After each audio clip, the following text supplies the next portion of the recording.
right, good afternoon, everyone. It's a beautiful Wednesday afternoon right here at Jobaman HQ, Lagos, Nigeria, and it's an absolute pleasure to be hosting this event today with industry experts and thought leaders in the key sectors that are currently affected by, some important ongoing trends in the workplace. It's a pleasure to have you join us wherever you're watching, whether you're watching on our LinkedIn page, YouTube channel, or Twitter. Thank you for joining us, and we hope that you have a wholesome experience. All right. Real quick, we're going to jump right into it. I'll introduce myself, I'll introduce the speakers, and then we'll get the conversation started. All right. My name is Bukola Okikiolu, communication specialist at Jobama Nigeria.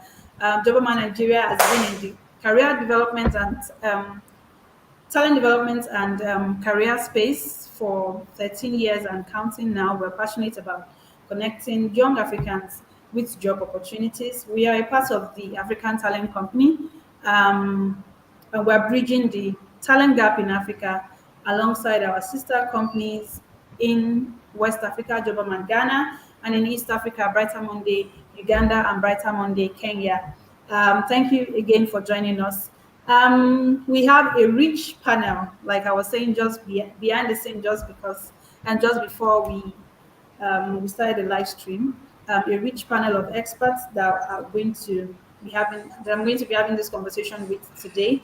And of course, I'm not going to be having the conversation alone. While you're watching, you also should be a part of the conversation, right? So please feel free to leave your comments, leave your questions in the comment box, and then from time to time we will attend to them. All right, so I'm going to go ahead and introduce our speakers, just as I can see on my screen. First up is Yemi Faseun, who is the Chief Talent Officer at YF Talent Partners. He has over 3 decades of work experience, cutting across significant sectors. He has a proven track record in leading and executing strategic change management initiatives, HR delivery, among others. He is a highly respected thought leader and subject matter expert on HR strategy, manpower planning, resourcing, organization learning, performance management systems, and a whole lot more. He has, if you are a ardent user of the LinkedIn platform, you most likely must have come across one of Yemi Fashions expose on the various key matters. Thank you very much. I will call you YF if that is fine with you. Thank you very much Perfect. for All joining right, us. thank you. Thank you so much. Up next is the delectable Jumoke Aleoke-Malachi, popularly known as Jam, as she is fondly called. She is a seasoned human resources and people practitioner with a wealth of experience spanning over a decade of interfacing with CEOs, HR leaders, and hiring managers on all issues as it concerns the HR function. She is very keen about talent finding, in finding spec, using them effectively, and keeping them longer within the organization. I like that part because it appears as though the keeping longer part is now a struggle, but we'll get to that. Thank you so much, Jumoke, for joining us. It's a pleasure to have you here. Up next is Samuel Oyekanmi, who is a research analyst at Nairametrics. He's passionate about big data and analytics. He's also a financial modeling expert with over 3 years of experience covering the Nigerian economy, leveraging his technical and analytical skills. He has been covering Nigeria's immigration in the past 3 years with various insights into factors causing the massive brain drain and its impact on the Nigerian ecosystem. Thank you so much for being here, Samuel. It's a pleasure to have you, and we look forward to having an engaging conversation with you. Last on my list is Franklin Ali, who is the Chief Human Resources Officer at Interswitch. Franklin is a seasoned HR professional with extensive multi-industry experience across financial services, oil and gas, FMCG, and technology. With experience spanning more than a decade, Franklin has consistently demonstrated expertise and knowledge in developing and delivering talent management strategies for organizational development, HR processes reengineering, and business partnering. Thank you so much, Franklin, for being here. Thank you for your willingness to share your time with us this afternoon. All right, so let's jump straight into it, right? Today, we'll be exploring three important trends in the workplace. The first is Japa, which is not, as long as you're a Nigerian, because I understand from the comment section that we have no Nigerians here, it is not exactly new. We're exploring the Japa wave, we're exploring the Great Resignation, which is connected to Japa wave, and an interesting trend that just began to make the rounds late 2021, even till now, which is quite fitting. And we're looking at all of this because these are era defining trends that directly affect the workplace and businesses, and it is important for us to throw the spotlight on them so that businesses are informed and they are aware about these developments, and so that they can keep up with the changes and then put implementations and strategies in place to ensure that they're able to stay above them all. All right. So for non-Nigerians and non-Yoruba speaking people who are here, Japa, right, is a Yoruba word that means to flee, literally, to To flee, take up. to take off, right? To leave with the speed of light, from a seemingly unpleasant situation. So people that have been jackpying, it would seem that they have been trying to leave, a seemingly unpleasant situation. What that situation is, we are going to find out now. But I think that my first question will be to Samuel, who has been doing an extensive research on this subject in recent times. So the issue of people leaving the country is not entirely new, but reports show that the value for Nigeria has been at a steady 2.6 percent increase in the last 2 years thereabouts. So from your extensive research, right, what is the defining factor between the volume now and the volume that we used to have, Samuel? Okay, yeah, thank you, Bukola. Interesting question. So the issue around immigration or immigration generally for Nigerians has been is not new, like you said. Nigerians have always, for the better part of the last 2 decades, want to leave Nigeria. So that's not surprising. But in the past 2 years, it seems to be much more interesting. And that's really cut across a whole lot of reasons. So one of them, obviously, is the fact that the Nigerian economy does not really seem so palatable to Nigerians anymore, and particularly for the Nigerian youth, especially if you look at the fact that Nigerian students have had to stay home for over 7 months now due to ASU strike, and the issue around the fact that there's not so much employment opportunities, at least obvious employment opportunities in the country. As of last reported by the MBS, our unemployment rate was around 33.3%. That's in 2020. And by now, we expect that would actually be worse if we had had the recent data. So the employment landscape in Nigeria is not really quite appealing to Nigerian youths anymore. And then they feel like leaving the shores of the country would provide them an opportunity to be able to better themselves. Another is the fact that insecurity is a major bane in Nigeria. It's not safe. Uh, I remember about 5 years, if I wanted to travel to the northern areas of Nigeria by flight, if you book early, you book for 18,000, 17,000 naira. And if you want to travel by road, your problem as at then will be because you don't want to You sit sit for for 13 hours or 14 hours inside a vehicle. But right now, we are now forced to go by air by must because of insecurity. And I don't think anybody wants to go through that. I've had to interview some people who have traveled out, and they tell me they have been held at gunpoint, they were kidnapped at some point, traveling from one place to another, and they would not like to really go through that anymore. So they want a saner environment for their young words, and that's what we're experiencing. But then COVID came in 2020. Interesting, because it changed the narrative all around the world. Because of the restrictions in movement, a lot of people now had to work from home. So then the reality dawned on the corporate environment and people that we can actually work without going to offices. And then when you can work remotely, the opportunity is that you can actually work for more than one firm. You can actually earn from more than one company. That's like a big opener for Nigerian youths who are actually very active in terms of working and want to earn as much as possible.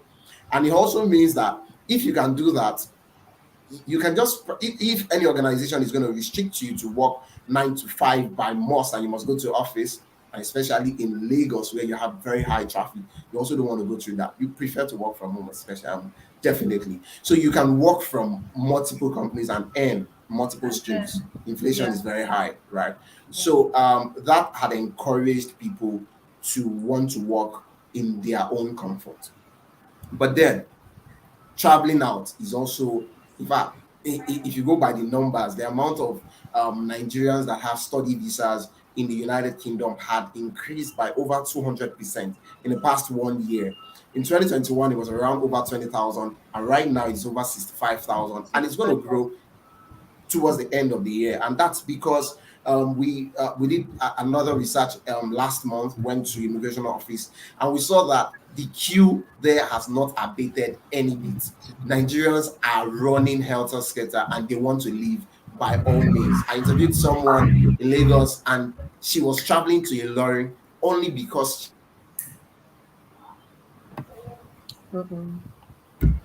Oh, okay. I think we lost Samuel. Okay. All right. I mean, real quick, I like that he mentioned something around employment opportunities, but an interesting survey that we conducted within Jobberman. Samuel, thank you very much. I think we lost you at some point, but thank you for providing insights on that. Very interesting insights. I Can like I the can point. I add something? Can I add something to Okay. what yeah, Yes. can someone you has hear just me? said, please? Yes. Okay, yeah, Yes. Samuel, we can hear you now, and thanks for that context. The only addition from my perspective is to say that you mentioned that the Japa train kicked off 20 years ago. I actually think you should double that number. It started like 40 years ago, at least from my own perspective. So I left school in 1983, Loyola College, Badon. And 1983 to 1984 was when there was a switch from a 4 year civilian government, 1979 to 1983, to a coup by the military. So 1983 to 1984, things became really, really tough. I must say, almost as tough as they are now. But the point is, people also found that Japa was a credible alternative at that time. So I remember many of my mates leaving the country, many older people as well leaving the country. Those who are listening to me are in the baby booming age. They will understand what we meant by essential commodity. I.e., things like milk and sugar and geisha and all of that became very, very scarce. And we had to queue up at Kingsway and Leventis. I mean, I grew up in Ibadan. I will never forget those years just to buy things from military trucks because things became very expensive. And the option for many Nigerians who could afford it, therefore, was to leave the country. So, I mean, like I said, it probably happened earlier, but from my own experience, I think it started about 40 years ago. So it's not a new thing. I think we are in Japa 4.0, if you ask me. But hey, the conversation continues. All right, thank you so much, wife and Samuel. But I would like to bring it back to the workplace now, because Samuel had mentioned something around the unemployed youth part. Looking for opportunities, which is almost expected, right? It appeals to, shall I say common sense now? If someone that doesn't have a job, but what then do we say about the people that are gainfully employed in the Nigerian labour market standard, if I may put it that way, but then are still on this train? We conducted an interesting survey at Jobberman last month, and we found that about 70% of the people that have, joined the Japa train are actually people in the mid to senior level, pedestal in the organization. So what, and I would like Jumoke first and then Franklin, because I don't want to put you on the spot. I would have asked you how many resignations you have processed in this year alone within your organization, but that might be, organizational secret. So So maybe much info. so I mean, you must have received a resignation letter from some of these people before. So what exactly do you think Okay. must have been the reason. Like, what Thank exactly is you. going on if they have a job? Thank you, Bukola, for this, and of course, Samuel. Thanks for all the context, the data-driven context you've shared with us. So, truth is, when I examine, because of course, I have friends, I have people around me in my circle, I have people within my network that you just hear I'm off, and I'm like, okay. And when I think about it, I'm like, to your point, it's not so much that people are not employed. So there are people who have good jobs, Right. who are at, you can almost say the peak of their careers here, and they just decide to leave all of that and take a walk. First is all the background that Samuel already gave. For many people, I imagine that their grouse is not really about, it's not against their organization. Some people are fighting the Nigerian entity to say, you, this nation has failed me. There are some basic things I expect that I'm not saying. So it doesn't matter. There's something they say on Twitter. They'll say Nigeria happened to this person. For this So person. some people are actually dealing with the reality that, see, it's not so much, I can have an amazing job, I can be driving the best of cars, but the pothole on that street, the potholes I need to bump into to get to work is my reality against, as in, despite how much I'm earning. So there's that. There's the fact that people are not, they're not happy about the situation of things in the economy. And it's a reality. All of us are faced by it. But maybe we are responding in different ways. Maybe some of us still believe in the Nigerian dream. That's what I hear. I also like to say that some people are still here because they are saving up and their money is not complete. Okay. There's that as well. So really for me, it is that at times you see people who have solid jobs, everything going good, but they'll just rather want out. But for me, I think I'll just say at this point that make sure you know what you're doing. So if you decide to stay, know your why. Why are you staying back in Nigeria? If you also decide to japa, know your why. Many people are doing it because I was reading through a survey, and one of the reasons for the great resignation was because I'm seeing my other colleagues resign. And you resign because, yes, you Just resign because. because people are resigning. So know your why in all of this. But I imagine that as we go along, we'll add many more to the conversation. Thank you very much, Jumoke, for that honest take. To be honest, Franklin. So Jumoke has kind of. I want to say that. So are you exonerating the organizations here? So it's no fault of theirs that people are leaving. Franklin. So would you say that for all these professionals that are, taking the next plane out of Nigeria, there's nothing, or there was nothing the organization could have done, or that organizations can still do to make them change their minds and stay behind? Okay. Hi, Nicola. Please confirm you can hear me. Yes. All right. Thank you, Samuel. Thank you, Yemi. Thanks, Jumoke, for setting the tone. Again, for me, I think this is a very important platform. There are a lot of people listening to us, and it's important that we put things in perspective. Um, I think I'd like to, start by, defining the problem statement. So Jobberman has put this together to solve a problem, or like Yemi said, to keep the conversation going and attempt to solve the problem or address a need. It may appear as though for a lot of organization, and this is speaking to your question, that we are approaching this in a different way. I don't think we can win the war against Japa because the factors influencing the Japa train, and apologies to the non-Nigerians, um, the factors influencing that movement is beyond uh, the organization, like Jumoke rightly said. But I do think that is there something organization can do differently? Very true. And I'd like to really call out the problem statement and then attempt to say organizations should do this differently. Okay. I think COVID, some of the data points that Samuel shared around insecurity, by the way, NBS unemployment rate, the last I heard was about 50% now, Samuel.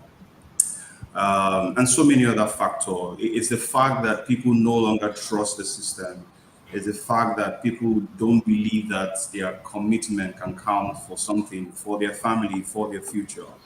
Um, I think what that has done to the corporate world is organizations are still trying to manage talents the old way, right?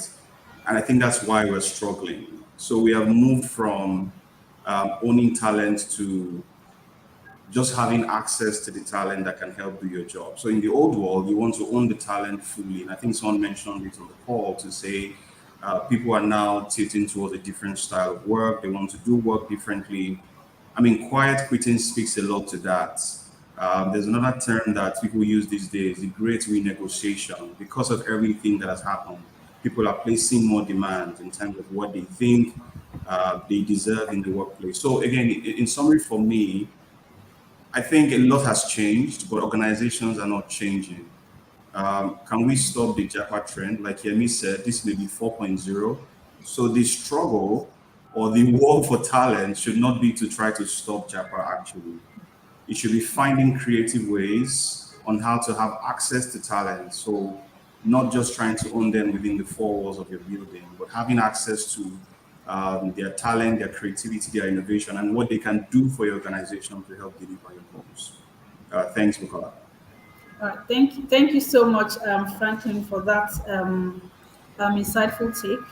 But then I'm curious. So if organizations cannot win the war, right? And I'd like to say that you mentioned the Great Resignation again, which in a way is connected to the Japa trend. It's really about people leaving companies, leaving their places of employment in droves.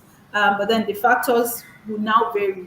But for the Great Resignation, right? So we know that for Japa, maybe employers are powerless, like you have rightly said, because it's beyond your purview as far as business owners, HR professionals are concerned.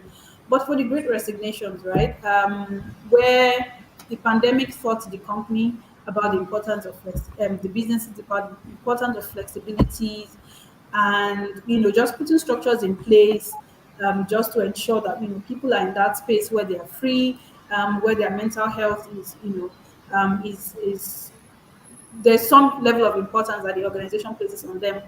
But data and research has shown that the Great Resignation still hasn't waned. It still hasn't ended. So what exactly would you say? And this question is for YF.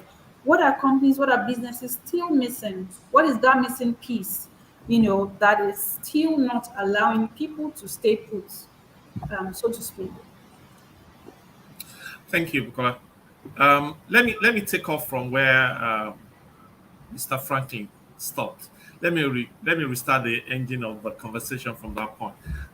In addition to what Jumoke has said and what he laid emphasis on, there was one missing piece, and I think Franklin kind of touched on it, but he didn't really maybe scared or whatever. I don't know what the reason is. When we say that we're managing talent the same way we've been managing them, let's say it as it is. Leadership at the moment in corporate Nigeria needs to wake up, right? So we've got like 4, 5 generations in the workplace. We've managed the ancestors and the baby boomers and the Gen X in a certain way. Then the millennials and the Gen Zs came into the workplaces, and we want to continue to manage them the same way. In addition to the leveraging influences of technology, in addition to the pandemic ravaging the world over the last 2.5 years, in addition to unbounded opportunities available to people without necessarily doing 8 or 5, we still want to manage them the same way.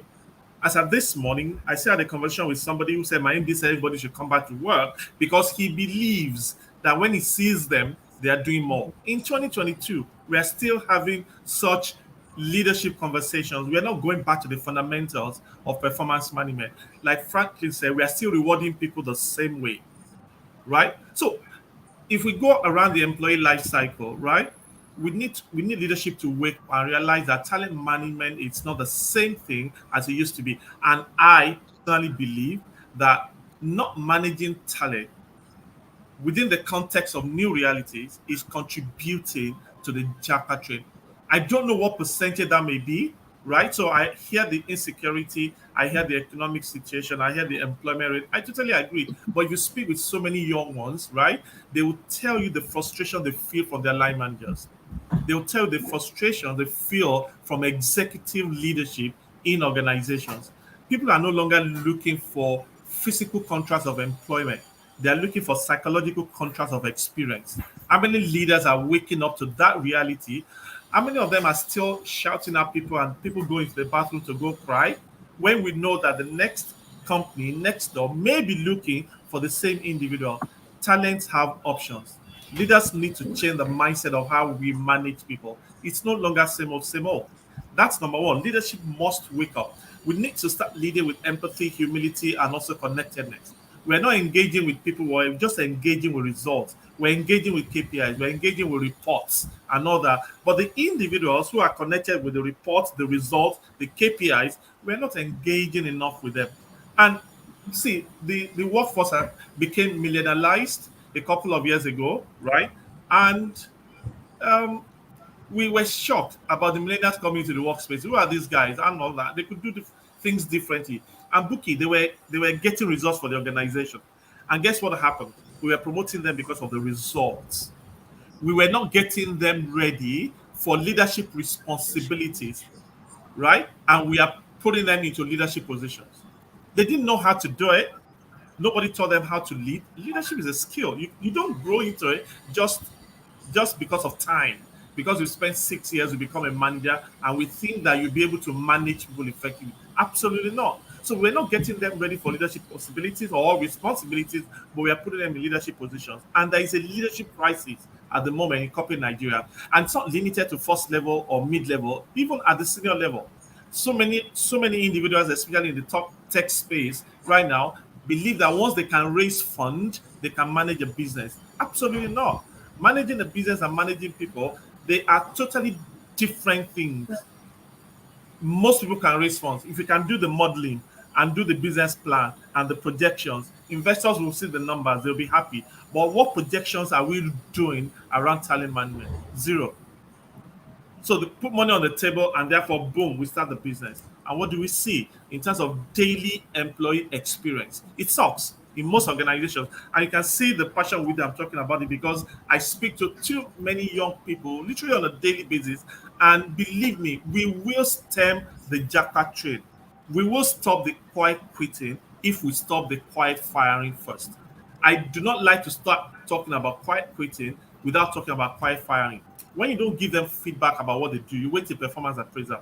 When the environment is toxic, we are quiet firing them, right? When there are opportunities within, and we don't promote people within, but we are constantly looking outside for ready-made talent, we are quiet firing the ones within. And you know what? We talk a lot about reactions. We don't talk about actions. Quiet firing, leadership incompetencies, all those are the things leading to more of the jackpot trade in addition to the economic situation. So let's hold leaders, corporate leaders, and political leaders accountable for how fast the train is moving right now. But I believe strongly what Franklin said. We're not gonna be able to stop it, not now. But we need to go back to the fundamentals. Let's go to do the things we didn't do well, and then we will see results in a couple of years. But right now, that train has really, really moved on. All right. Sorry, That's sorry, an sorry, interesting Bukola. perspective. Okay, Franklin, please go Sorry, ahead. sorry. Yeah, but Again, I'm trying to be very intentional, and also to make sure that for quite a number of people who are listening, this conversation is very important for Nigerians, both those who are here and those who are Japa. Because I'm reading through the comments, I think we have a fundamental need, either as HR practitioner or as an individual, a talent, um, or as an MD or CEO, whoever you are, is to keep the business running, right? And I suspect that's why your theme, reflects the, how can we win? So again, I will go back to what problem are we attempting to solve? So, I don't know that this conversation will really address government problems, and I see a lot of comment, like I said, people speaking to it. I think it is important we mention very quickly that for people who have Japa, this is not a conversation against you, right? So you don't feel that if there's anything against you Japaing. There's nothing wrong with Japaing, just to put it out there. So you don't think this is like those of us who are staying, we're having this conversation to say, you didn't have to. I think it's more around what are we doing in terms of keeping business running in Nigeria, saving our economy. Exactly. I Exactly. think it's more around, even if you Japa, is there a way that we can have access to your creativity, your innovation, and keep business running? And we can't think about a winning strategy without a hybrid solution, which is we leverage on even those who have Japad. And Bukola, this is really speaking to your point around how can organizations win. Right.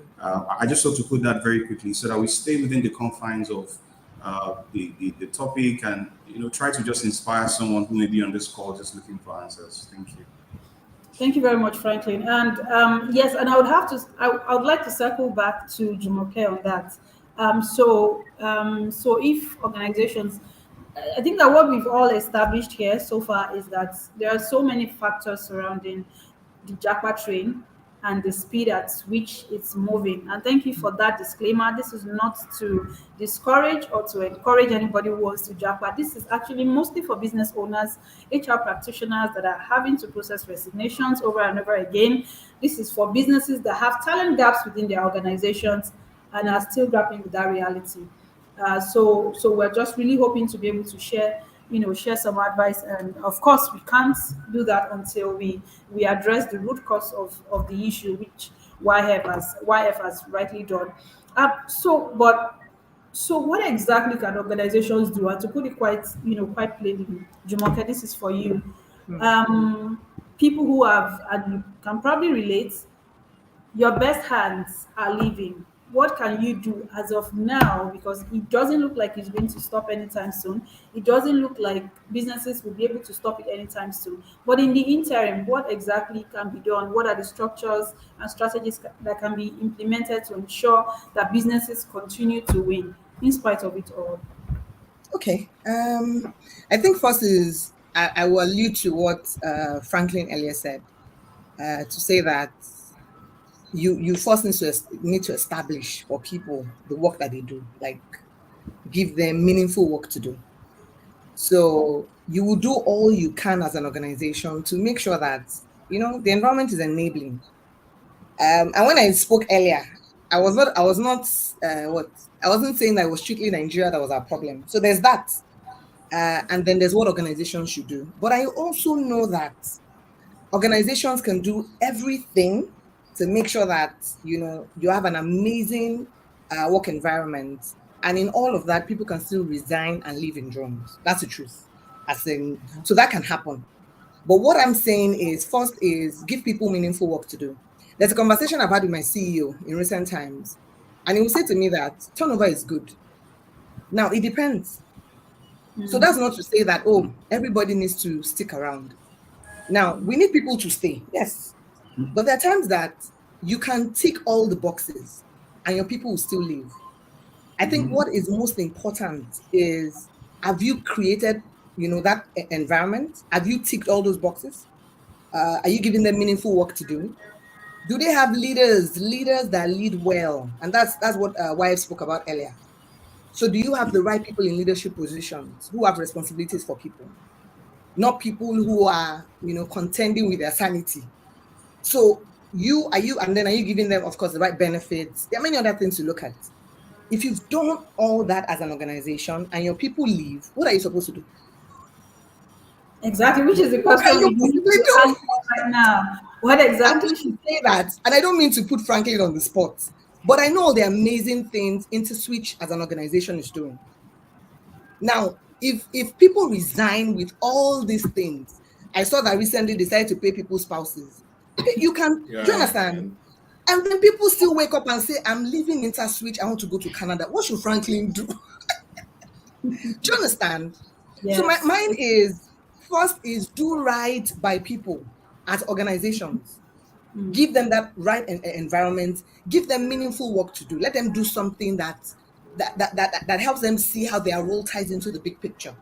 Let them do meaningful work. Create the right environment. Give them the right type of leaders. Hire the right type of people, because some people are that their colleagues are the ones frustrating them.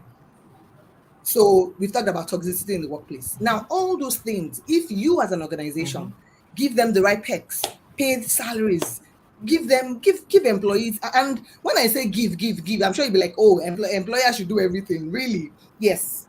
Do right by your people. When you've done all that and your people still leave, you count your losses. And I like what Franklin said earlier when he mentioned that you also now need to be very creative in how you now attract talent. So your talent may not be talent that needs to come in 247. Your talent might be talent that you need to share with another organization. And the truth of the matter, I like to say this with, I like to be very careful with saying this, but many organizations have actually shocked me in the last 2 years. Because during COVID, there was, the major lockdown, and organizations had to work remotely. People had to work remotely. And then the lockdown was lifted, life came back to normal to some extent. And those same organizations mandated people to come as in, I can mention names, but I won't do that on this call. And I'm like, so what did we learn? What did we learn? I was reading through a couple of articles, and the first thing that struck me was the number one thing that people are looking out for is flexibility in work. Organizations know it, but we're not like, we know you want flexibility, but maybe we're saying we really don't care. We're not going to give you, like, we don't really care because it doesn't make sense to me. So how do we accommodate that? Now, I'm not oblivious of the realities of your industry. So somebody will say, oh, I work in a manufacturing environment, the machines will not work themselves. But those are things that you will look at and see, how does it work? Do you need to do shift? What are your own realities? And that's not to say that, oh, everybody needs to copy, a particular template. But and I know organizations that can actually allow people work remotely, but they are mandating them. I hear some stories about organizations and I'm like, did we learn anything in the last 2 years? And these are the issues, really. These are the issues.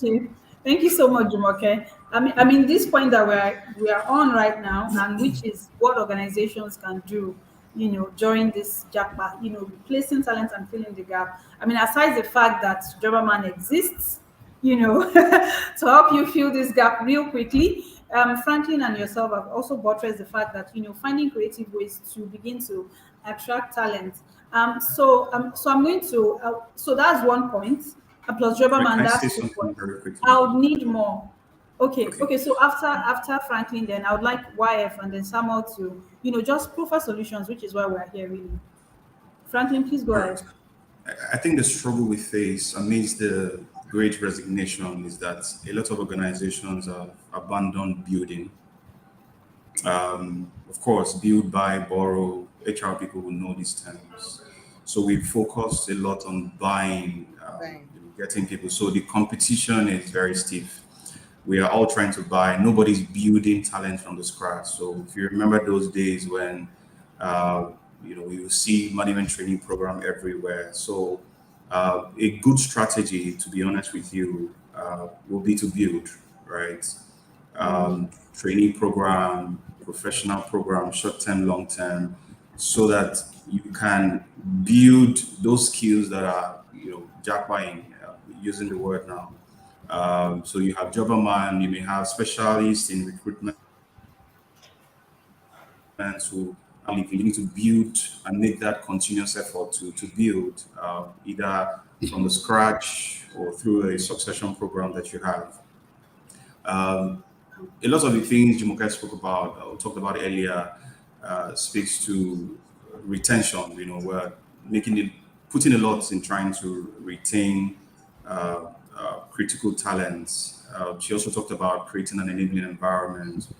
But I also think the flexi strategy, again, what some of the things we are trying to do around flexi strategy. So we are happy to share resources because that's where we find ourselves now. Sharing resources is gradually becoming a strategy. So the talent you're chasing themselves are now very much open to working for 3 organizations. So if we must solve these problems, as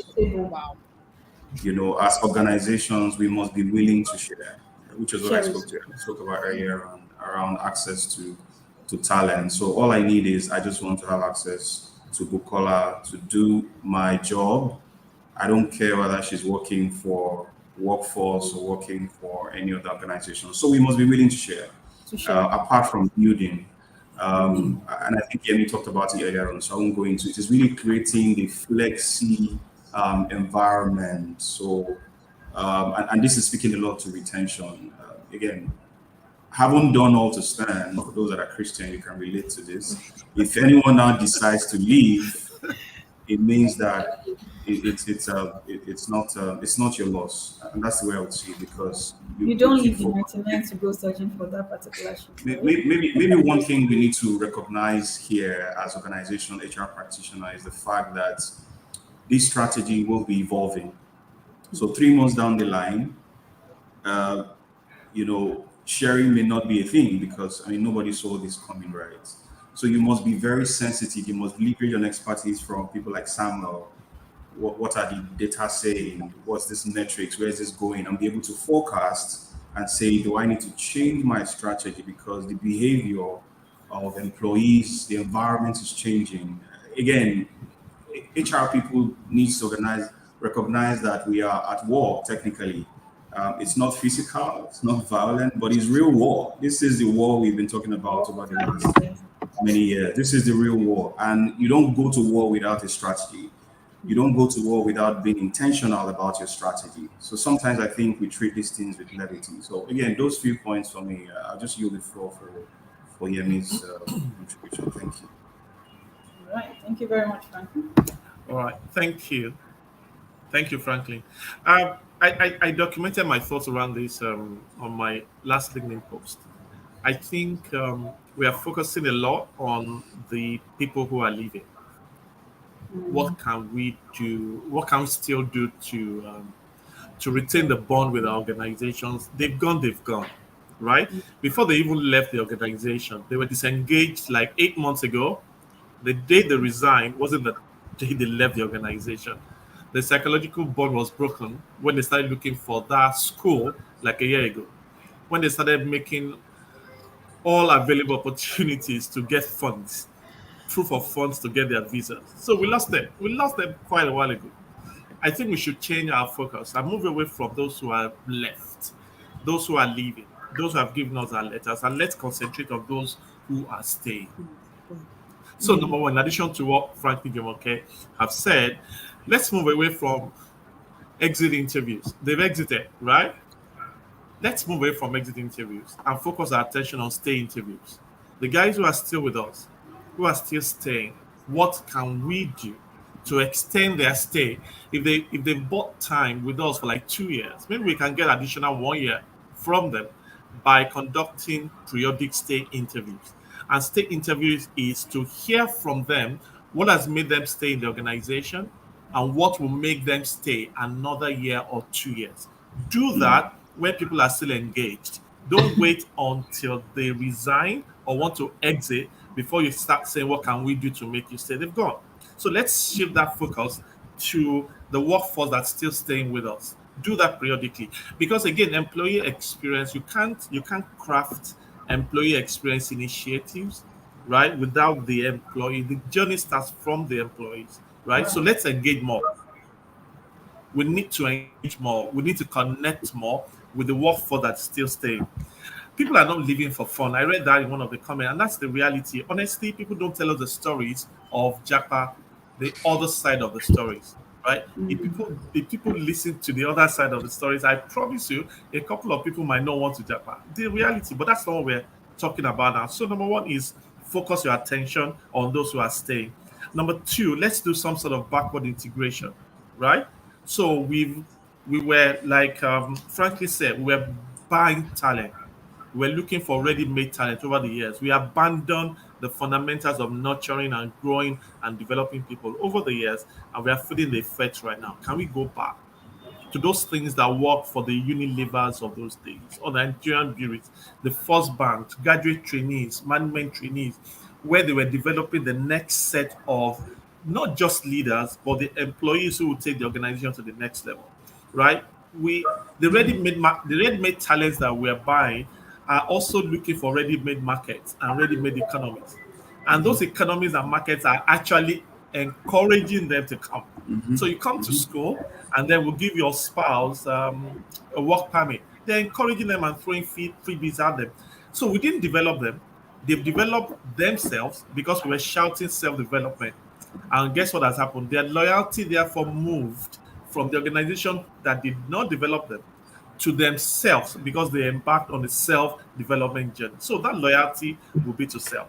So can we go back 2, 3 steps and try and see what we can do to focus our attention on those who have not left? And I like what Jumoke said, and Franklin also buttressed it. Even when we've done all, right? Let's not do it just because we want to retain them. And I'll go back to what the MD of Sterling Bank said a couple of weeks ago, for a higher purpose, for an extended psychological contract with the organization. KPMG is so solid from an alumni perspective today. I know what? It's great for the business. You might see it as unintended consequences, but it's great for the business because if they want to do a business with that organization and the CFO is an alumni with still strong ties with the organization because of the experience he or she had while with the organization, the tie remains very strong. So let's build our initiatives around those who are staying, right? And then lastly, maybe we need to go beyond the organization in terms of our backward integration. Those who are not even ready for the world of work, what can organizations do to get them ready? Or people who are just leaving school or just finishing their NYSC, we know that the educational system has its issues. We all know that. We can't do anything just talking about it. My point is, what can we do to try and plug the gap and get them ready? So let's move away from talent retention. It's the game has changed. We can't retain talent, but let's move on to talent contribution. So if we contribute quality talent to the global or local pool, where everybody can go back to and say, I want talent from, right? Then maybe we won't be worried because, like Franklin said, then we can share. I know an organization that said, "Hey, let's implement a one third of one third." I know I can't keep you for 100% of the times, but you know what? Give me one third of your time, and I'll pay you one third of your salary. And people bought into it. A big organization here in Nigeria, one third of one third, and it's working for them because that's the new reality. We were saying all of this since 2020 that the reward was going to change, and it's changing already.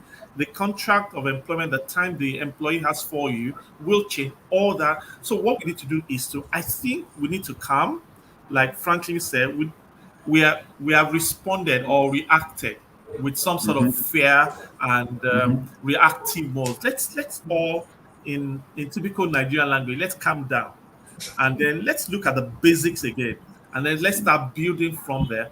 We may not stop the trade, but the point is we may be able to inspire a bit more people to stay with our organizations and possibly to stay with our country. Oh, thank you so much, YF. And I like the point around sharing talents, looking for creative ways. I think that's a conversation for another day. But BPO, business process outsourcing, and then gig work is a whole is a whole sector that is developing rapidly among in Africa, and that we actually need. We are not maximizing it quite enough. But again, that's a conversation for another day. I just wanted to stop by your door, Samuel, to ask. I mean, from your research, having spoken with a number of people that are still here and that have jackpot, what are some insights that you've been able to get that you think would be valuable for employers looking to survive this war? Okay, yeah, interesting. I, being amidst HR personnel, really, I've had a lot of words today. Talent retention, and whatnot. Quite interesting, yeah. But I think when we want to talk about the solution in Nigeria, we need to really look at the problem. So based on what I've heard today and based on my experience in the Nigerian environment, we could probably divide it into two. So one of them is the fact that you are competing with other players in the industry locally in Nigeria. And that is something I think the work-life environment, the leadership style, the relationship between the leaders and the employees would actually be able to curb. that is happening. And then there's the Japa wave, which is employees leaving the country. Now, employees leaving the country, leaving the organization as a result of education or getting a better pay outside the country is something that the organization might not necessarily be able to change, irrespective of loyalty, irrespective of training, irrespective of the relationship between the organization and the employees. Is a problem with the economy. Nigerians are not happy with Nigeria, and that can be really pushed across different areas. One of them is the fact that dollar at the parallel market is around 725 as of this morning. An average Nigerian wants to earn in dollar and send dollar home to his or her family so they can earn more. The belief is that if they can earn in dollar, of course, the family will feel better. At some point, I think I wrote an article where I suggested that maybe organizations would probably start considering compensating their employees in dollars, and that is going to affect the Nigerian economy anyway. So I'm not saying that, but of course, we might have to now compete with organizations abroad in order to retain some of our talents if we want to solve the problem that the government would have solved in the first place. So then now coming back to the local setting, because of course, as much as we're having Japa abroad, I don't think it's even as much as we are having from organizations to organization, and that is the one that has to do with the fact that the mental health of a lot of people in Nigeria is really not being looked after. Employees are not happy with the fact that you're going to sign a contract with your employer, and in 2 months' time, the statement of your contract has changed. For some reason, you will just see additional tax in amongst some of the things that you're supposed to be doing, and then your remuneration is not going up. It just seems like they are now being very cunning in their approach of employing people, and that seems to be quite bad. That's in bad faith, and a lot of people I've spoken to are not happy with the way their organizations are being run, especially for private organizations, one-man business. If you talk to some people, they'll be like, "Oh, it's a one-man business, I'm not going to go." Or if you hear, "Oh, it's a startup," no man, no, it's a place I don't want to go, and that's because Because they there's have money this though. yeah, but it's this perception that I was there's just no saying. structure. The guy at the top can just decide to say, "Oh, you there, this is what's going to happen." Could wake up tomorrow morning and say, "This is what's going to happen," and you probably don't have any choice. And that is why we are seeing a lot of organization movement. And then there is again the money aspect.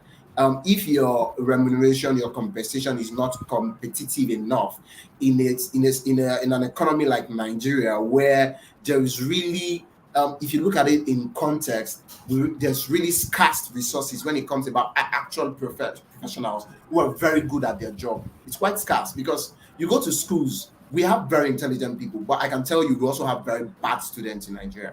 You see a graduate, an NYSC grad, a core member that has no idea what he or she went to study in school, and I think that's a gap that organizations and the government need to start solving now. 2 years ago, I made a suggestion at some point in my organization that we need to start seeing organizations who go to these schools and do some form of orientation. I am so surprised. I was talking to an accounting graduate 2 weeks ago, and he said he does not know what they call debt to equity ratio. Now, even me, that I'm not an accountant, who is just a statistician, I was appalled. I was surprised. He said he never came across it in school. And these are things that people in investment banking, in asset management, in finance actually make use of. And then an NYSC core member says he has no idea about it.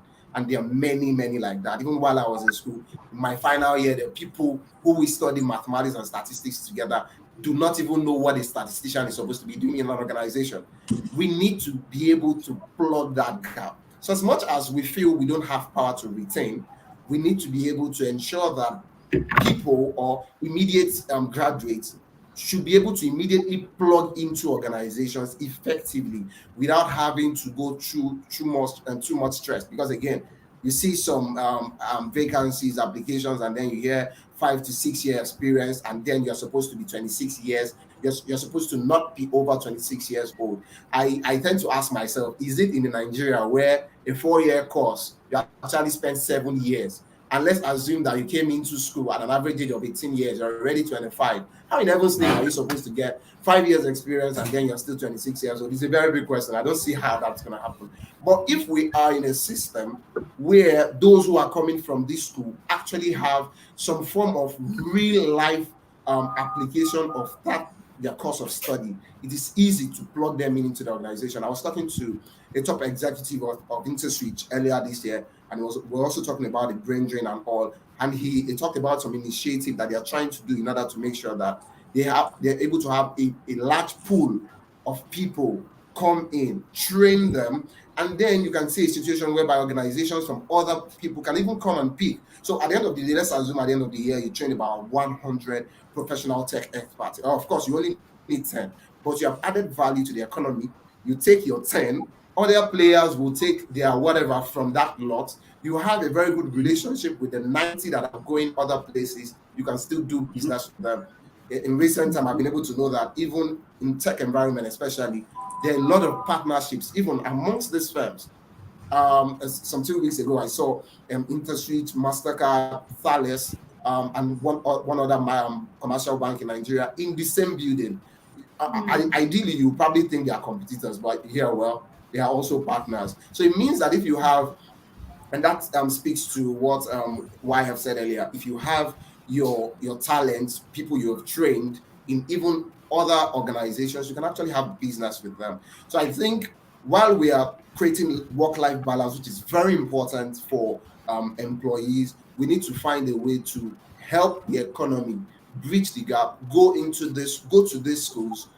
I don't know if you can influence the curriculum of schools so that, because it's so appalling when you look at them and you see that they are using curriculum of 30 years that is not relevant in today's system anymore. Yeah. It is Thank really you. ridiculous.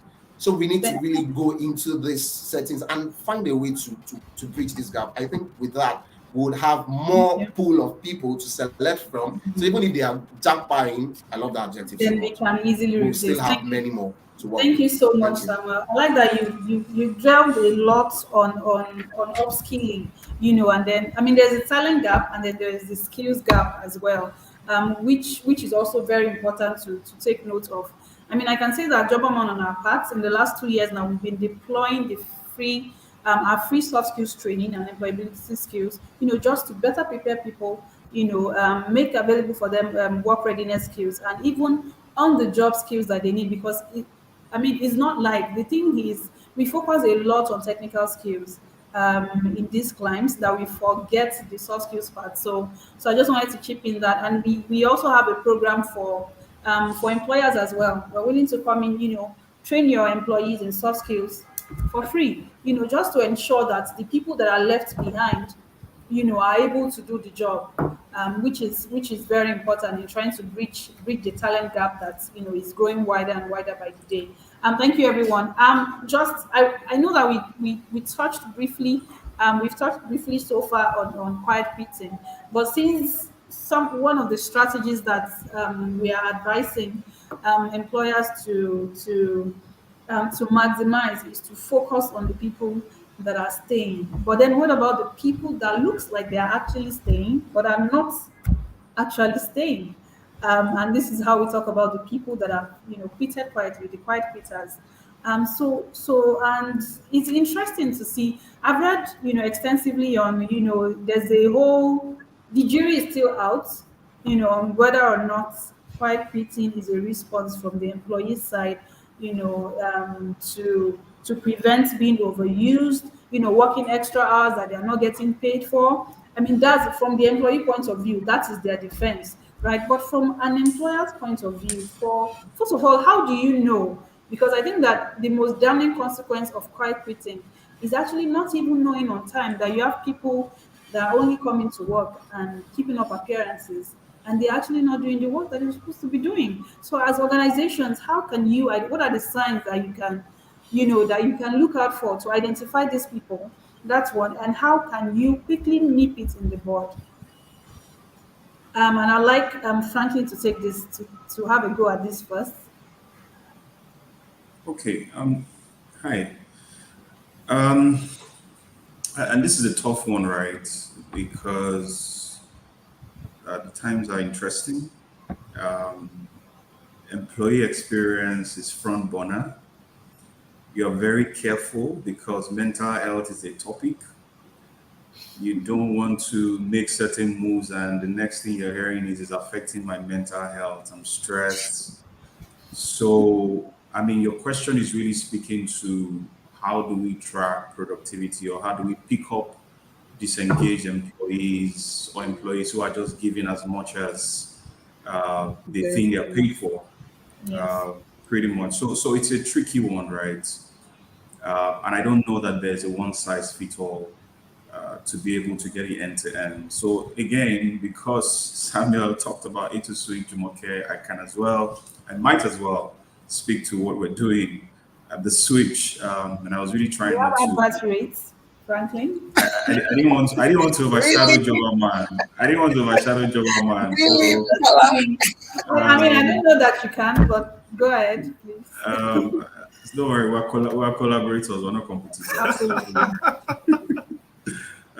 So I mean, I think what we've done is embrace the reality and embrace the problem, and then try to solve it. So we've identified different points of tracking the quiet quitters or the disengaged employees, and the data points are there, the metrics are there.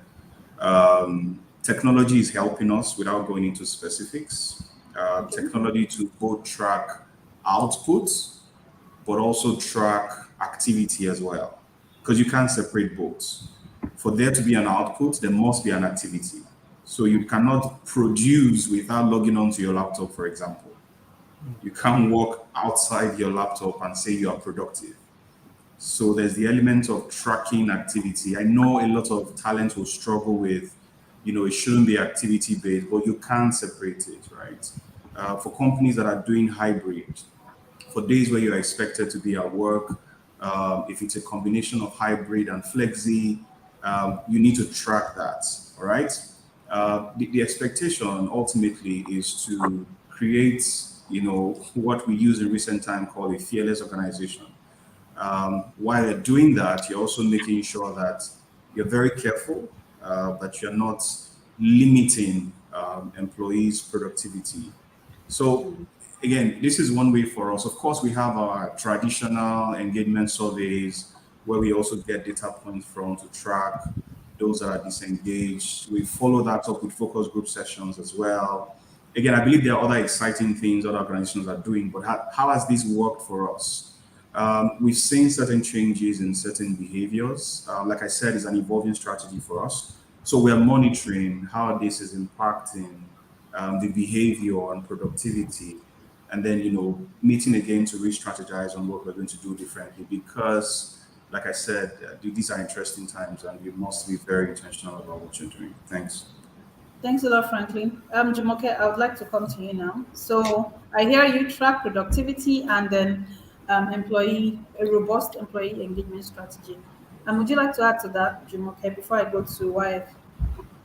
Okay, because when we talk about quiet quitting, I like to say that it's not solely the organization's responsibility. I like to say that employees also have a responsibility.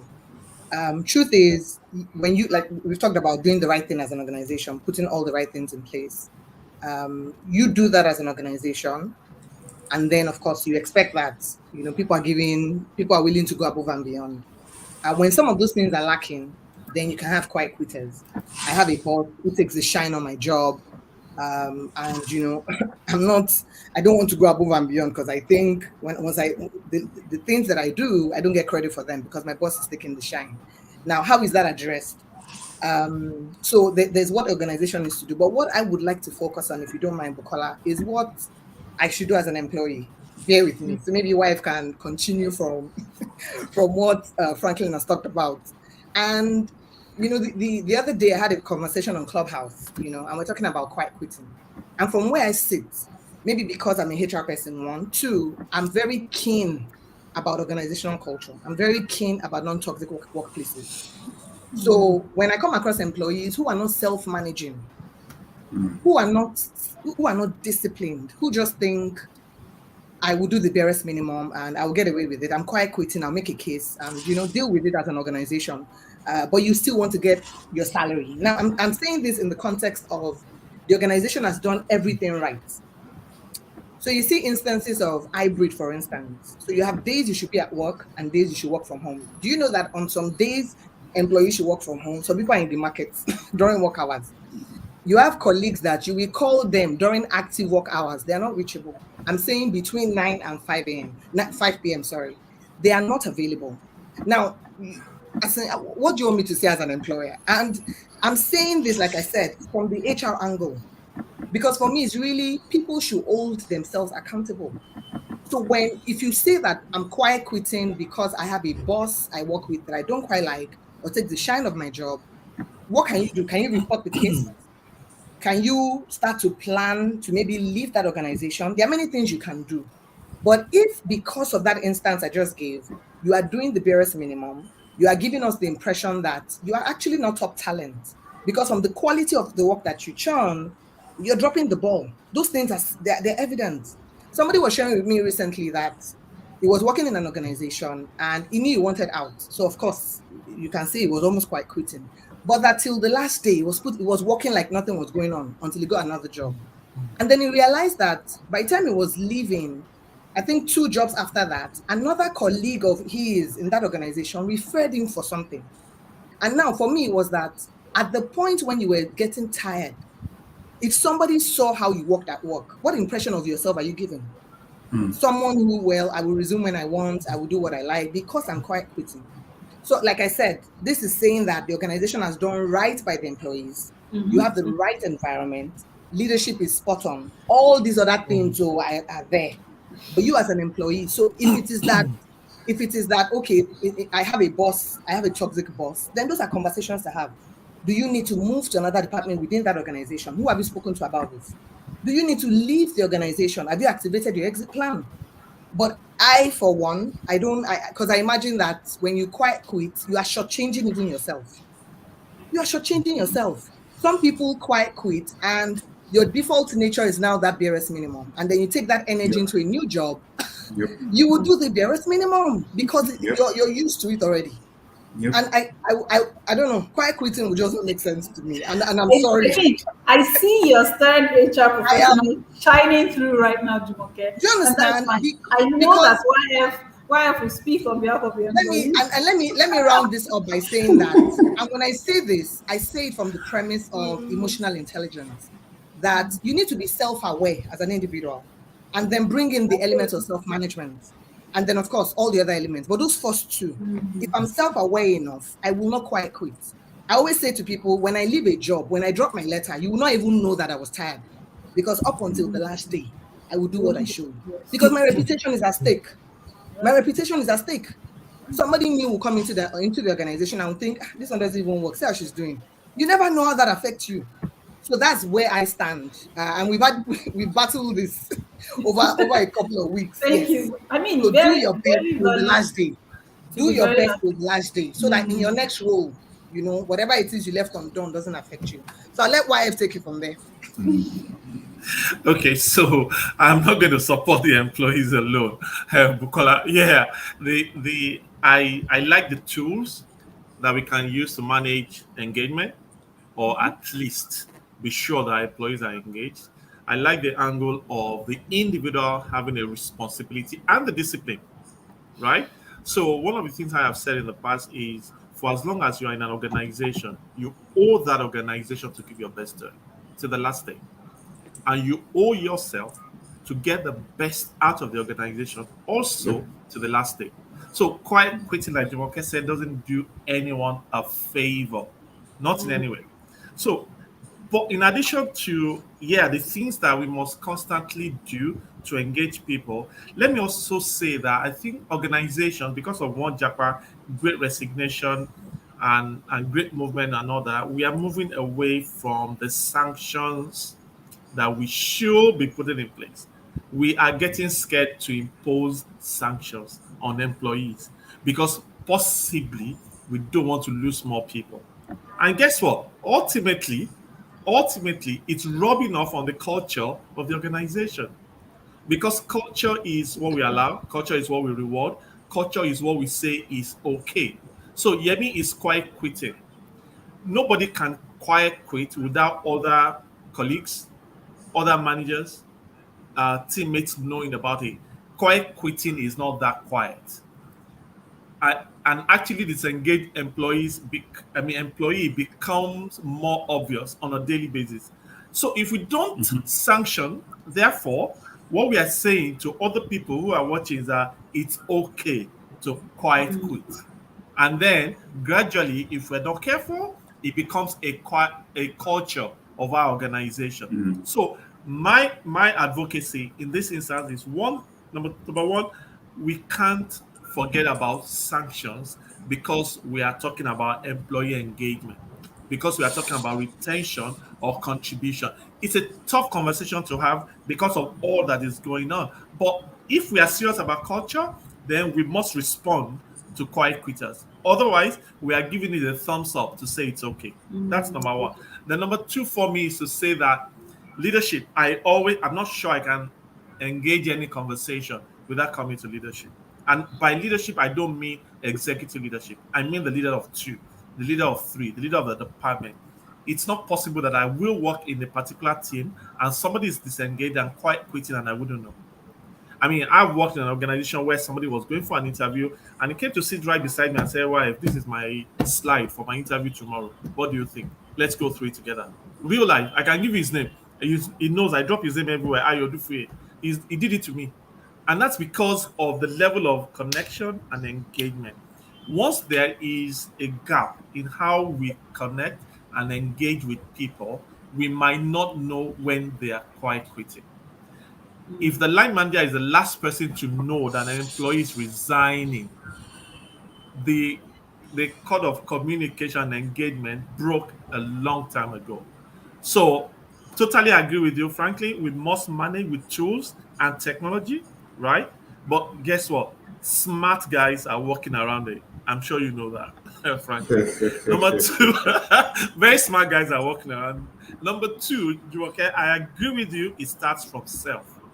You shouldn't be found in a if it is not good for the organization and not good for the individual that you're unhappy about your job and you've grown and moaned for 29 days and on the 30th day you are happy and you collect that salary and then you continue the cycle. It doesn't help the individual in any way.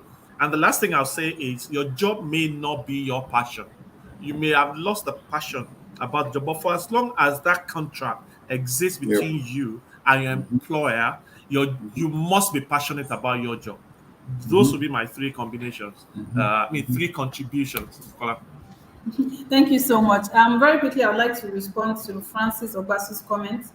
He's asking for details about the free training for companies. So please visit jobaman.com/employer/soft-skills to request. Again, I'll take that again, jobaman.com/employer/soft-skills to request for us to come in and empower and upskill your workforce for free with our free soft skills training. All right, thank you so much. I see a comment here. I would like to take it, but I feel like he's going to he's going to elongate this conversation further. And it's from Izuchi. And it says one of the reasons for quiet quitting stems from quiet firing, favoritism, and nepotism in the workplace. Quiet firing should be a topic that should be addressed. And I agree. And I'm not sure that we can do that right now. We are about 15 minutes. Can I just say a sentence to we have spoken about it earlier anyway. We have. What people should do is we always have options. It's not fair on the organization. It's not fair on yourself. Whatever the issues are leading to quiet quitting, quiet firing, favoritism, nepotism, have a plan to exit. Nobody is tying you down to that organization where you're not getting the best out of it. Make an exit plan and look for another organization. Like Jumoke said, if you live on a low, you are probably going to start on a low in another organization. Why don't you live on a high? Just continue to deliver until your last day, and then you leave and you go start somewhere else. Thank you so much. Thank you, everyone. Does anybody have final words? Last takes just before we round up this session. I think I want to add something, the issue of quiet quitting. So I want to add some set of people who also give their very best. They are not necessarily reducing their input, all they just do is basically just do their job. So this is what the KPI wants me to do, and I'm exactly doing that. I don't have to go far and beyond. Those are also quite quitters.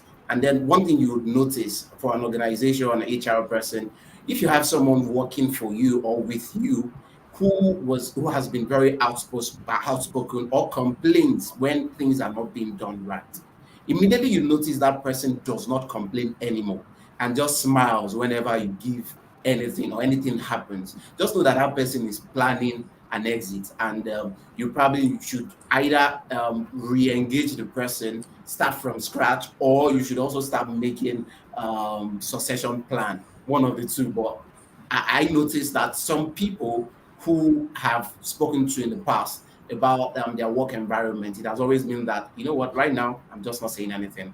I'll just do my work and I submit. This is what they want me to do, right? I'm just going to do that. And that's good. But you know what? I'm leaving and I'm going to shock them. So stuff like that happen. So as an employer, if you know that is happening, if you see that happening, it's just best. If you need that talent, work and re-engage. And if not, so as not to be shocked, make your session plan. Thanks. Thank you so much, Samuel. Thank you, everyone. This has been quite a session. Sorry, Let me Bukola, just can you remind say us all one I was about. last going thing? to, okay. Okay, all right. I Okay, was no going to problem. say, sorry, Frankie, Okay. let me go first very quickly. Oh, yeah, I sure, thought sure, that, sure. with everything we've said about Japa, Great Resignation, I just had to mention that I hope people know that there are still a lot of opportunities here. And that can be replacements of somebody that's Japa or whatever. But my real question to everybody on this call is, if there's a position that you should be considered for, have you upskilled yourself enough to be considered for it? So as much as people are jackpying, it is how they say, it's facing one person, it's backing one person, that kind of thing. Creating more Your own opportunities. Actually. opportunity is there, but are you upskilling enough to be qualified for it? That's that's what I hope that everybody reflects on as we move on The from here. proverbial food for thought. Yeah, Thank you, very, very Jumoke. good. Franklin. All right. So I think for me, my final comment on this call will be to individuals, right? There's a bigger call um, beyond your salary, um, and that's really purpose. Jumoke said when she started that you need to understand your why, but I'd like to add that you also need to understand your what and your how as well. There's the bandwagon effect playing out, even with everything going on. Um, you need to do what works for you in line with your purpose. Now, I know a lot of Nigerians will not like to hear this, but we have a nation to build. Whether you're here or you're abroad, it's not a question of whether you decide to jump out or stay back, but we do have a nation to build. And I'd like to very quickly cascade that down to Jumoke's last point.